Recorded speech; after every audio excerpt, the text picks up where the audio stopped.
Greetings and bienvenue, Midnight Crew. Thank you for returning to this broadcast. And welcome to new viewers joining us for the first time. If you like a video, then feel free to subscribe. In the American Southwest, the Navajo, Hopi, Utes, and other tribes each have their own version of the Skinwalker story, but basically they boil down to the same thing, a malevolent witch capable of transforming itself into a wolf, coyote, bear, bird, or any other animal. To the Navajo, Yinald Lushai is with it. He goes on all fours, a practitioner of frenzy way. The witch might wear the hide or skin of the animal identity it wants to assume, and when the transformation is complete, the human witch inherits the speed, strength, or cunning of the animal whose shape it has taken. The Navajo skinwalkers use mind control to make their victims do things to hurt themselves and even end their lives. The skinwalker is a very powerful witch. They can run faster than a car and can jump mesa cliffs without any effort at all. The Navajo believe that skinwalkers have the power to steal the skin or body of a person. That if you engage eyes with a skinwalker, they can immerse themselves into your body. Skinwalkers avoid bright light and their eyes glow like an animal's when in human form. When in their animal form, their eyes don't glow as an animal's would. In the ancient Hopi culture, there was a ritual ceremony once performed, called the ceremony. In this ceremony, members would convert themselves into assorted animals utilizing the hides from the animal they selected, and the members use certain animals for their attributes. The coyote skin is for high velocity, precise sense of smell, and the acute agility. The bear skin is for brute force, but not a good choice for speed. When in animal form, the skinwalker will retain their wits, and because of this they make a really dangerous adversary. Also, unlike the werewolf, they have a whole bag of tricks that includes immobilizing powder, mind control, and even disease. Among the Navajo, for instance, medicine men train over a period of many years to become full-fledged practitioners in the mystical rituals of the dying people. The medicine men have shown themselves to be effective in treating a range of ailments according to the U.S. Public Health Service. But there is also a dark side. Witches follow some of the same training and obtain similar knowledge as their more benevolent colleagues, but they supplement both with their pursuit of the dark arts, or black magic. By Navajo law, a known witch has forfeited its status as a human and can be killed at will. The assumption is that a witch, by definition, is evil. The cautious Navajo will not speak openly about skinwalkers, especially with strangers, because to do so might invite the attention of an evil witch. After all, a stranger who asks questions about skinwalkers just might be one himself, looking for his next victim. I live close to the reservation just outside Mesa, Arizona. I have a couple of native friends who I just recently went camping with around 20 miles outside the valley to a place they call Three Poles. This place is considered holy land in their eyes and is close to a river.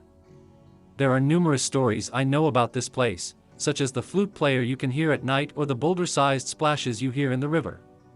But the most notable are the stories of the skinwalkers. We arrived at the camping site around 9 p.m. It was already dark, so we started to unpack and made a fire. Once that was done, my native buddies put up the barriers and puffed the smoke of tobacco upon us as a personal barrier. They told me never to go anywhere alone and that around 3 a.m. is when the spirits are the most active. Around 2 a.m. the beating of a drum became very clear. This is a sign of the skinwalker, they told me. At around 3 a.m., the smell of wet dogs became apparent. This is the sign of either two things, Humphrey, an extremely evil spirit, or the skinwalkers. The fire grew small and we could see the shadows of animals. We all decided to move to another site in the morning. As the first light dawned, we packed. I sat in the back of his truck to hold down the stuff. As we left, I saw a Rottweiler walking on its hind legs straight to the middle of our camp. It was easily 5 feet tall and had bright orange eyes. I freaked out and screamed as it was running at us, still standing up. It disappeared into a bush after we turned the corner. Later on at our other camp, an old man with his face covered up by hair visited us and acted very strangely.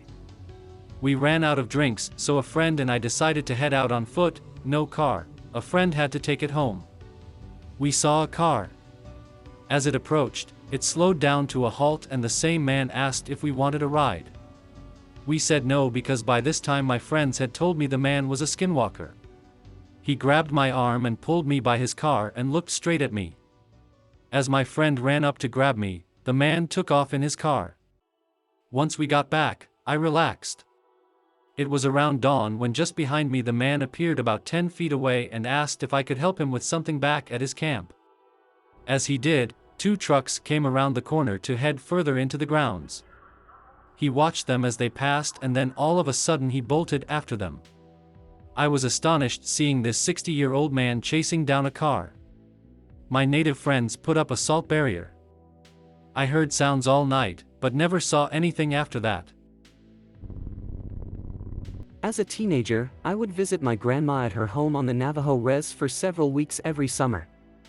I loved to spend time with her, eat her delicious fried bread, and hear her tell us stories. Every so often my grandma would hire a worker, the harmless town drunk, to do odd jobs around her house and property. One evening right before the sun went down, I was asked by my grandma to take him home, which was about 4 miles out of the valley where she lived. I was more than happy to, seeing that I was only 14 years old and was asked to drive a truck. Mind you that on the res, nobody cares that you're only 14 years old and driving around. Hell, there's hardly anybody around to see you anyway. So my 9-year-old brother jumped in the truck cab with me while this worker and my dog shared the tailgate of the truck and we were off. After I dropped the worker off at the shack that he and his brothers called a house, we headed back down the road to Grandma's. As I mentioned before, it was evening and the sky was a deep red as the sun began to set behind us. We were leaving a nice dust trail from the dirt road and the radio was playing music from the only radio station that could be picked up from the nearest town of Holbrook, Arizona. There was nothing unusual, nothing weird. It was at this time that my eye caught movement of something in the bushes a little up the road to the right of us. I remember slowing down thinking that it was one of the many free roaming sheep in the area that would dart out in front of the truck. As I passed where I thought I saw it, I sped up thinking nothing else of it. Then out of nowhere I just felt this dark feeling of fear and dread. I had no idea why I was feeling this way, but I definitely felt that something was wrong. As I play this memory back in my mind, there are only a few clear memories that I have of that evening. I clearly remember looking in my rearview mirror and seeing the dark silhouette of something very tall and very skinny that seemed to be covered with some kind of hair or fur running behind the truck after us. Whatever it wasn't a normal human or human at all. I remember hearing my brother crying and my dog barking ferociously at whatever was chasing us. I remember speeding very fast and shaking violently as the truck bounced on the washboard dirt road. I distinctly remember that this thing was only getting closer as my brother cried, "It's coming up on your side." I remember being as scared as hell and thinking that I didn't want to die. At the moment that I thought would be our last. I remember speeding around a bend in the road and seeing a car coming towards us in the opposite direction. At that moment I felt instant relief and felt that whatever was following us was gone. Shaken up but alive, we made it to Grandma's house wondering what the hell had just happened. We ran inside not looking back, hoping that whatever was chasing us had not followed us home. As we told my grandma about our experience, she didn't seem too surprised, which surprised us. She continued by repeating stories that we had already heard at one point or another about black magic, witches, and something that the Navajos call Yinedlushii or Skinwalkers. Needless to say, I didn't even want to look out any of the windows at all the rest of that night. As a matter of fact, I never drove on the reservation at night until I was 21 years old. Between Crown Point, New Mexico and Borrego Pass on Navajo Tribal Road 48. I am a non-Native American who has lived and worked on the Navajo Indian Reservation as a school teacher on several different occasions.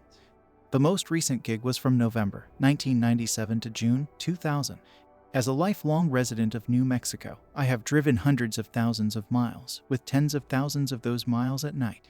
I consider myself a very experienced nighttime driver, where I have seen just about every type of mammal and animal, both wild and domestic, that New Mexico has.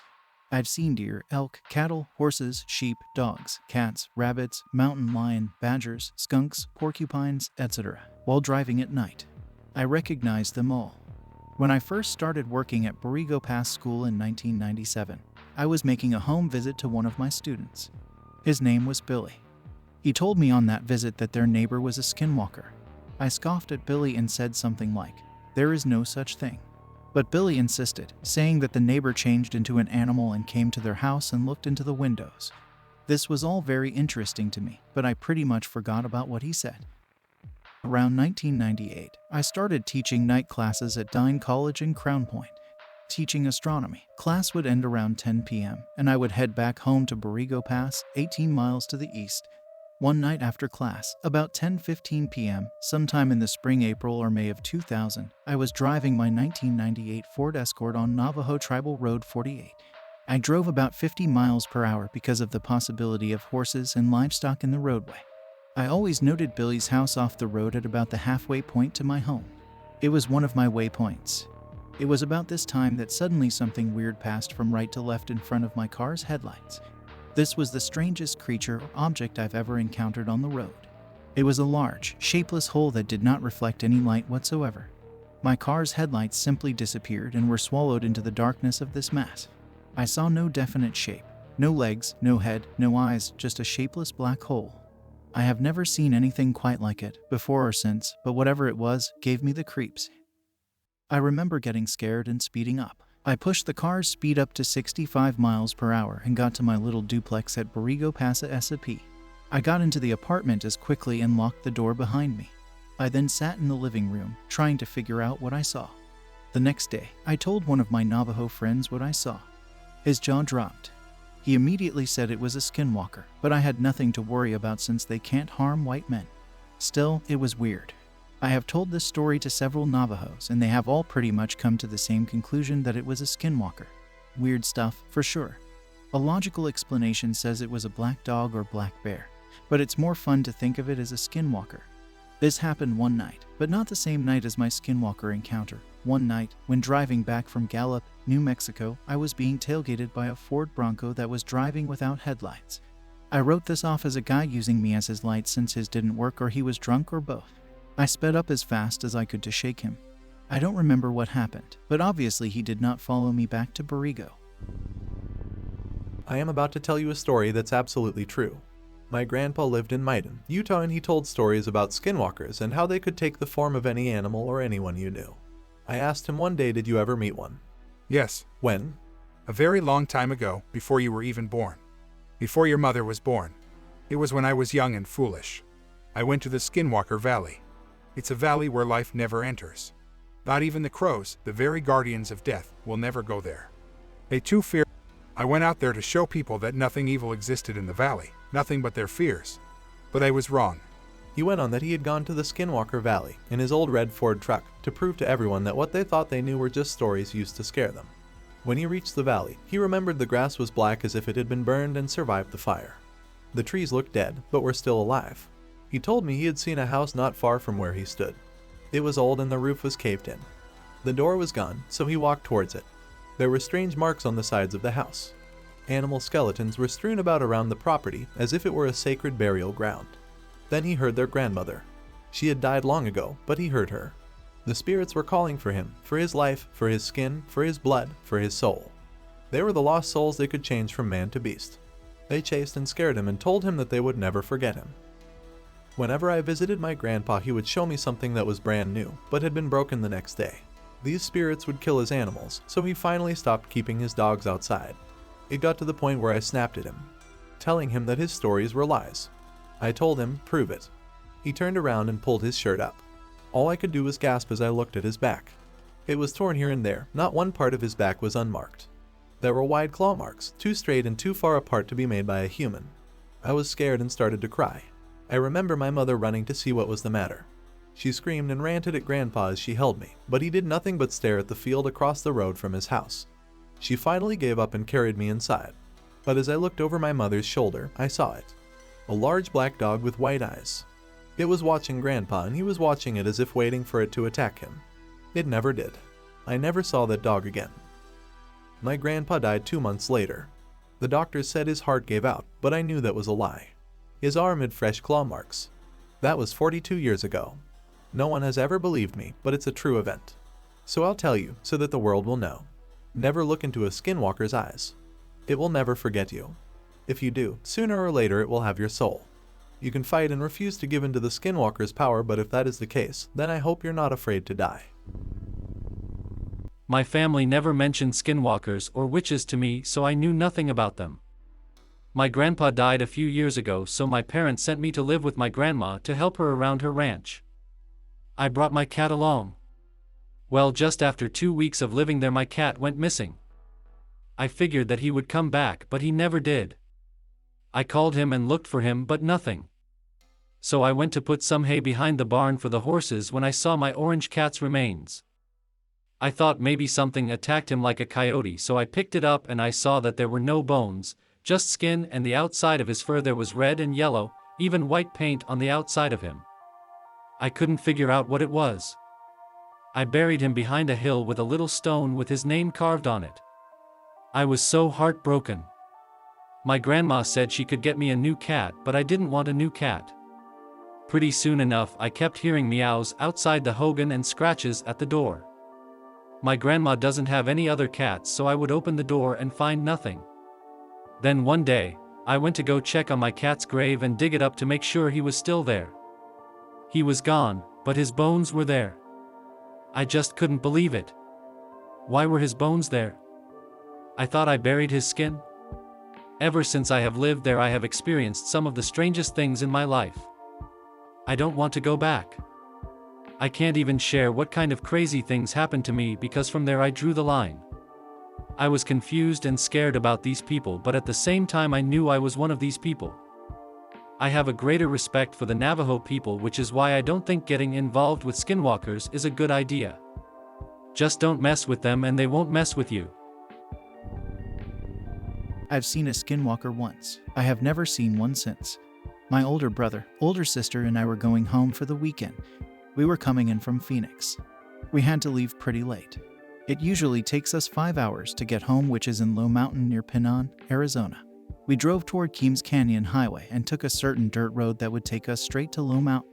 Before we reached the dirt road, we noticed a very old lady walking on the side of the highway with a cane at 2 o'clock in the morning. She had her scarf around her head, a long black jacket, and a green dress.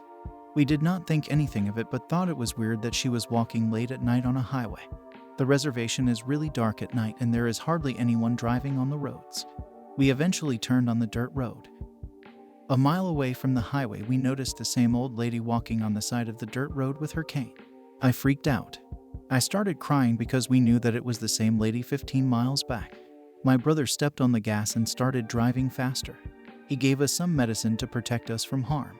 We eventually got to a highway that takes us to Chinle, Low Mountain, or Pinon. We passed the first bridge and we noticed that the old lady was sitting on the highway with her head down, waving the cane in the air. Before we could pass her, the car just shut down and wouldn't start. The old lady stood up facing the opposite way from us so we wouldn't see her face and walked across the other side of the road. She turned her head to face us and her face was painted all black. She kept walking and eventually disappeared in the distance. My brother turned the ignition and the car started. It scared the hell out of me. I was crying so bad that I never wanted to drive through the road again. When we got home, we told my parents about it. My dad said that there was an old couple that lived between the two highways that did bad medicine on people. He also said that her husband had passed on not long ago and that she walks that road every now and then. They had 2 kids. One of them passed away at a very young age with an unknown cause of death, and the other one drinks and huffs. We ended up driving back the longer way, which was taking the highway to the Junction Road and going toward Ganada. One night I woke up feeling thirsty and laid in bed looking up at the ceiling thinking if I should get up to get a drink. All I could hear was silence and the clock ticking. The buzzing sound in my ear, which was a sign it was just too quiet. I reached for my cell phone to check the time. I flipped it open and it was 3:26 a.m. Without making a sound, I quietly sat up and walked to exit the bedroom. As I got to the doorway, I looked straight ahead at the front door entrance, with plenty of light from the fish aquarium. I saw a man standing there with his face interchanging from an animal and a human. I didn't know what to think. I wasn't scared of it, but I froze, couldn't move at all, and couldn't speak. As I was struggling for some kind of movement, we stared at each other face to face. My eyes wandered looking at his every feature. The white and black paint on his face. Black paint ran in a thick stripe across his eyes. The feather tied to the top of his head. How he looked young, like he is in his early 20s. You can see his muscles, his chest painted in white, and he had a pair of black sports shorts. His wrist both had furry buckskin with something on them, as were his ankles too. As I stood frozen, I still looked at him with such wonder and struggled to say something or to move, but still I couldn't. Yes, I was startled at first, but all that grew more into curiosity of this soul who was also startled by my appearance. He seemed to try to erase my seeing him from my mind. I could sense that from his piercing eyes. I don't know why he was in my home or if he was just taking a shortcut to get somewhere. But as he was still staring at me, I began to regain my physical strength and slowly began to have control of my body, and was able to move. I began pushing numbers on my phone as he stood still looking at me. Then he smiled at me. Right then I knew he was only as human as I was. He vanished through the door, which was still locked. Then I heard a loud sound, as if there was a horse running. I regained all power of my movements and ran to the window to look where he went. He had someone waiting for him across the street. He jumped in and the vehicle drove off. I again said a prayer. Then I called a close friend and the police. I told them that someone was in my house but not comfortable about describing his appearance. The police told me that I shouldn't be ashamed to say it was a skinwalker, because they themselves on the job encounter strange things like that. I have shared scary stories here before, but this is a rather creepy story that my grandma shared recently that might be interesting to you. She told it in Navajo, although she knows English. I think maybe it was easier for her to explain it. It was about her older sister, my other grandma, when she was alive and still living on the mountain. We're on the New Mexico side of the Navajo reservation. My older grandma was living alone in her one-room house, a traditional Navajo Hogan. She still owned a lot of sheep and goats and was in good health. She never became senile and was energetic and alert until her death from cancer a few years ago. Her Hogan was traditional, so it had a dirt floor with a stove in the middle of the room with the pipe reaching through a large circular opening in the ceiling, with no indoor plumbing. She didn't have any electricity or even outdoor lighting. The area is surrounded by thick sagebrush, juniper, and pine trees, as well as beautiful red cliffs that yield red dirt. One night she went to bed after a long day of herding sheep. She awoke to the sound of somebody walking and moving around on the roof in the middle of the night. Unnerved, but a bit irritated, she asked whoever it was to state their business. The voice turned out to be a man's voice. "Wake up," he yelled in Navajo. My grandma then told him to get off her roof and leave her alone. Surprisingly, he listened to her and jumped off the roof, running in a southern direction as he did so. When she woke up the next morning, my grandma went outside to search for the mysterious footprints in the reddish dirt, but there were none at all. She supposed it was a skinwalker that had visited her during the night. Trust me, it was not the only encounter she had with these types. Navajos growing up all their lives on the reservation hear about skinwalkers from time to time. For this reason, nearly everyone is cautious about who they trust, or what kinds of things they talk about, because skinwalkers are dangerous people that have the abilities of animals, yet retain their cunning human minds. My mother has many tales to tell of skinwalkers. She tells us because she wants us to be aware that there are people out there that may want to hurt us, or play with our minds. She sometimes tells it to assure me that there is a God, and he watches over everyone, even little Navajo children. This true story, which happened around the 1960s, is one of them. One night, she and her 4 sisters, my aunts, were at home after a long day of shepherding and doing chores.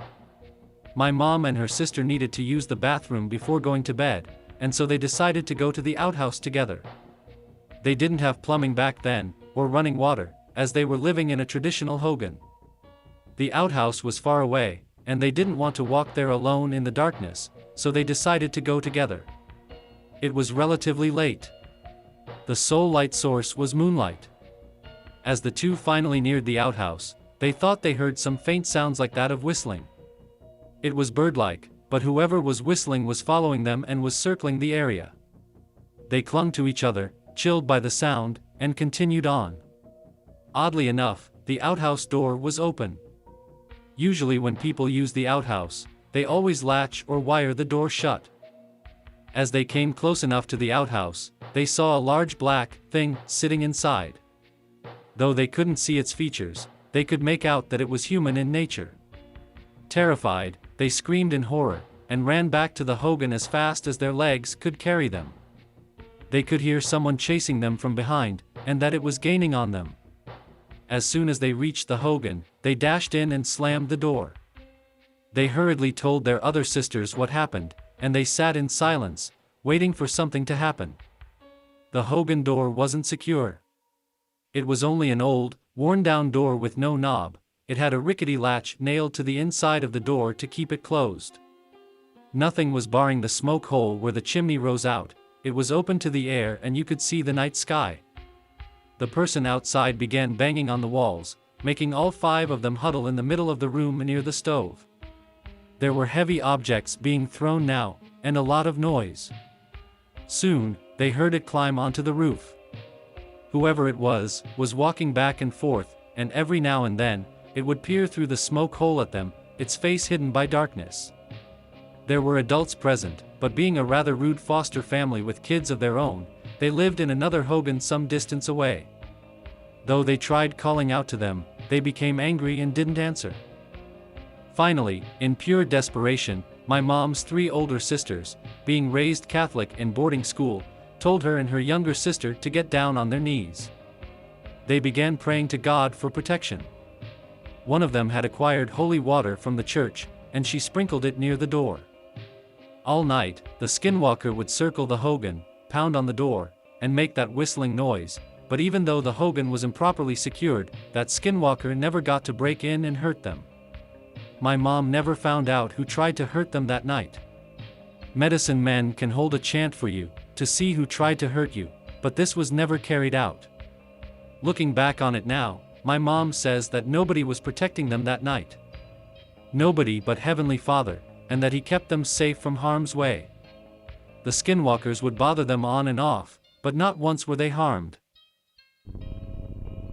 I live in Oklahoma, but I'm from Gallup, New Mexico. My son Anthony and daughter Alicia had just moved here from Gallup. They found a house to rent in the same town I live in. So Anthony and I drove back to Gallup to get their stuff out of storage. It was the beginning of March and was very windy. We pulled a horse trailer behind the pickup. It was empty on the way there. We could only drive 45 to 55 miles per hour without the trailer starting to swing all over the road. So a trip that normally took 11 hours took 17 hours. We were traveling on I-40 west of Albuquerque, New Mexico. There are several different Indian reservations there. It was late at night and Anthony was driving. He needed to go to the bathroom. So he exited at the bottom of 9 Mile Hill, just west of Albuquerque. He drove behind the gas station because it was closed and there were a few semis parked in front. I told him not to stop there because I saw someone by the trash dumpster. He pulled up a little further and we looked back. There was no one there. I figured that I was tired and was just seeing things. He started to get out and I told him to hurry, that something didn't feel right. He agreed with me. After he got back in the truck, he said it felt like someone was standing behind him while he was taking a piss. He was afraid to look back, so he ran fast and jumped in the truck. My son started driving west again on I-40. Maybe 10 more miles down the road, he started slowing down in the middle of the road. There was a vehicle quite a distance in front of us. We could see the brake lights, and the car looked as if it were turned sideways in the middle of the road. I looked at my son and asked him what he was doing. He said, "Do you see that car?" I looked again and it was driving perfectly down the road like it had never stopped. I told my son to pull over to the side of the road. I asked him if he was tired and he replied, yes. So we both got out of the truck to switch places. I walked around the front of the truck and Anthony walked around the back and stepped over the tongue of the trailer. Right when I was getting in on the driver's side, a car passed by. I glanced at it as it drove by. At the end of the car on the pavement, right by the tail lights, was a man. He was hunched over on all fours, feet and hands on the ground. He was covered with a buckskin. It almost looked as if he had jumped off the back of that car right as it passed us. The next second he was gone. I thought I had to be seeing things. It was late and I was really tired. My son got in on the other side and I started driving down the road. I didn't say anything about what I saw. I glanced in my rear view mirror to see if the trailer was keeping steady. I didn't want it to get out of control. When I glanced back, I noticed something flapping in the wind off of the trailer. It looked as if it were the bottom of a jacket or maybe the bottom of the buckskin I saw draped over the man in the road. Then I asked Anthony if he had seen the man in the road behind that car. He said yes and explained what he saw. It was exactly what I had seen. Then he asked me if I had seen a man leaning against the back of the trailer. I said no, that I hadn't looked in the mirror on that side. Anthony said that when he was getting in on the passenger side, he had glanced at the back of the trailer and saw a man leaning against it. He said his face was hidden, but he could see blue glowing around his face. He described it as the color of blue that you see light up on a cell phone. I then told Anthony that there was something on the back of the trailer, or maybe even on the tongue of the trailer. Anthony eventually fell asleep. I kept paying attention to the rear view mirror instead of the road. In the mirror I could see a shadow of 3 stick-like fingers. At one point I almost missed a curve in the road. It was a good thing that I was driving slowly, because there was a good 100-yard drop-off on that curve. We made it to Gallup around 3 or 4 a.m. I woke up my son to go unlock the gate at his dad's house. When I opened the door, the cab light came on. It was flickering as if someone was moving their hand back and forth underneath it. Anthony saw it too. I lifted the seat to get our stuff out of the back. I noticed that the seat was down in the extended part of the cab. When we left on our trip, the seat was up and can't be put down unless someone is releasing a lever from both sides of the pickup. I shouted at Anthony to come back to the truck to witness the seat. I kind of felt like I was going crazy. We went into the house and went to bed. The next day, we loaded up the trailer and drove back to Oklahoma. When it got dark, I looked in my rear view mirror and could see the side of the trailer perfectly from the brake light of the truck. The night before, I couldn't see a brake light reflection at all.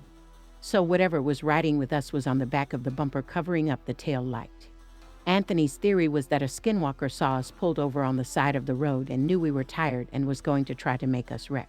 He thinks that the light flickering inside of the pickup and the seat in the back being down was his grandmother that had recently passed away. Anthony was very close to her, and he felt that she was protecting us from the skinwalker. I try to read about skinwalkers and or Navajo witches whenever I hear of any articles or books about them. When I was a little girl traveling with my family on vacation, we came across something strange that had to have been a skinwalker or Navajo witch. It was 1967 or 1968, and we were driving from California to Arkansas to visit family. On the way to Arkansas, we were on Route 66 outside of Albuquerque, New Mexico, and we had stopped at a rest area so my dad could sleep. It doesn't happen often now, but back then a lot of people used to stop and sleep in the rest areas. It was the middle of the night and something startled my father awake. He woke up and was extremely scared and nervous. He was trying to figure out why he woke up and why he felt scared when he saw a man walking across the desert. He said that he almost couldn't take his eyes off the guy because, even though the man was kind of far out there, something was wrong. The man was walking towards the rest area from out in the desert. As he got closer, my father saw what was different about him. The man had a fur skin thrown across his shoulders, and as he walked his feet were not touching the ground. He passed right beside our car and looked my dad in the eye. My dad said that all of the hair on his body stood up. He immediately started our car and drove away as fast as he could. It was later that we found out that some crazy guy came into the same rest area, the very same night that we were there, and shot a bunch of people. From what I was told, some of the people were killed. I was a little girl 3 or 4 years old. I was asleep when it all happened, but we never stopped in New Mexico after that. Every year we went to Arkansas to visit family, and we never stopped in New Mexico again. We always drove straight through. To finish off my last year of high school, I had to go to a school which was located about 10 to 15 miles away from the nearest town in Durango, Colorado, 2017 to 18. It was a boarding school and I lived there with about 30 other students and teachers. When I first got there I had never heard the term skinwalker until one of my classmates mentioned it, so I got curious and looked it up. Google made it seem like a skinwalker was just some mere joke, stating it's a magical transforming creature, so we would always say, "Watch out for the skinwalkers," and nobody really took it seriously. The campus was huge, probably about 20 to 30 acres of land next to a river. About 2 weeks after I got there I was walking around the campus and noticed an Indian burial ground about 75 feet away from my cabin. There were about 20 cabins in the whole place and each could only fit 2 people to live in. One night my roommate and I were up around midnight playing Call of Duty and such when we started hearing sounds of some very large animal full force sprinting into the back of our cabin multiple times. We were freaked the fuck out. Our school didn't allow guns so we had no choice but to double lock the door and close the shades. Even the night security guard came by because he thought we were walking around outside and causing havoc at 12 a.m. He came by about every hour to check on everyone and make sure everything was fine. He was a cool guy though. He told us he was convinced we were outside, but after we told him what happened and after he saw that both of our faces were pale white, he sort of believed us. Weird shit like this would continue to happen about once or twice a week after that for about 2 months. There were random scratches we heard on our window, or a whole bunch of lights in the middle of the field that we would see in the distance through our window, screams, whistles, etc. The people in the neighboring cabins and I would always talk about similar experiences but stopped shortly after a native that went to the school told us talking about skinwalkers attracts them. It was getting to the point where I had no choice but to tell someone. I decided to have a meeting with my principal and talk to him about it on behalf of everyone there. What he said freaked me out. He told me back in 2010, he was working late at this school one night and as he walked out of his office, he saw someone sprinting into the cafeteria, ripping papers off the wall as it ran by. He thought it was a student. He chased whatever it was into the cafeteria, which was a one-way in, one-way out. Only one door. As he got into the cafeteria and turned the lights on, there was nobody there. My roommate dropped out of school about halfway through the year because of this and I couldn't find anyone else to live with in that cabin. So I was forced to listen to shit like this all alone for months on end. I was on the verge of dropping out, but I couldn't because I was so close to finishing my senior year. About 3/4 through the year, our school had a quarterly thing where we went on a week-long hiking trip somewhere around the country. There were 5 different groups, and my group was going on a hike up Humphrey's Peak in Arizona. We camped the whole way back to Colorado.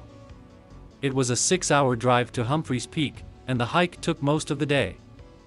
First night was not bad, and I wasn't thinking of any skinwalker as I haven't been bothered by them for weeks at this point. The next day we spend most of it driving/hiking to the next camp spot, which is a random place in the middle of the desert, 5 or 6 miles down a trail, as we set up our hammocks and start to relax. An older woman in a bikini appears from behind a hill we were all at. It was very unsettling as I noticed she didn't have a water bottle, backpack or anything 6 miles into this trail. She proceeds to start talking to one of my teachers, and she says she knows this place well and can show him around. They started walking and everyone couldn't help but notice her walk. It was like she broke both her knees and was limping.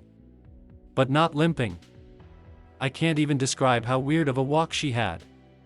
A couple minutes go by and my teacher returns without her, and he walks by everyone and goes straight into his tent. I didn't think too much of it but thought her walk was kind of weird. On the 3rd day we finally got to Tucker Flat, Arizona. After a long day of driving, and another long hike into the desert, we end up on a giant rock and decide to camp there. We are in the dead middle of nowhere. It's getting dark, so we start a fire, make food and shortly after go to bed. Too bad I didn't sleep at all the whole night. I spent most of the night staring at the top of my tent as from what happened the night before, still thinking about that creepy lady. It was at about 10 or 11 when we started hearing some noises that sounded like rustling at first, and then those rustles turned into footsteps, and then back into small rustles again. As my tent mate and I both hear it getting closer and closer to our tent, I whisper, "You hear that?" Nearly shitting myself hoping it wouldn't hear us. He didn't answer me, so I looked over at him, and he was staring at me dead in the eyes, bugging out with his knife in his hand. I grabbed mine too and slowly put it to my chest. I knew what we had to do, but I didn't know if I had the balls to do it. The footsteps finally stopped. I got a sense of relief and decided it was a perfect time to open the tent and check out what was making all that noise. As I open up my side of the tent, I am greeted by a pair of eyes staring right back at me from less than a foot away. What was it? A black cat in the dead middle of the desert. At this point there were 2 scenarios going through my head. When my tent mate peeks his head and sees the cat, his jaw drops. How the fuck is a cat 5 miles into a hiking trail in the dead middle of the desert? At 11 p.m.? We were stumped and decided walking back to the trailhead and getting in the van was our safest bet. So we ended up walking the whole 5 to 6 mile hike back at 11 p.m. and slept in the van. The whole time we heard rustling behind us, and whenever we used our flash, there were a pair of eyes looking at us from a distance. I ended up reading all sorts of information about skinwalkers, and a shiver went down my spine as I read that skinwalkers often turn into a small dog or cat to trick whoever they're messing with. This school was by far the weirdest place I've had to live at, and I thank God every day that I do not live there anymore. This is just one of the experiences I've had, and it only got worse throughout the year. If you want to avoid all this shit happening to you, just don't say the word Skinwalker. I hope that you enjoyed tonight's broadcast. If you enjoyed tonight's story, then please subscribe to the channel, as more green texts will appear daily. A new broadcast will appear when the clock strikes midnight Central Time.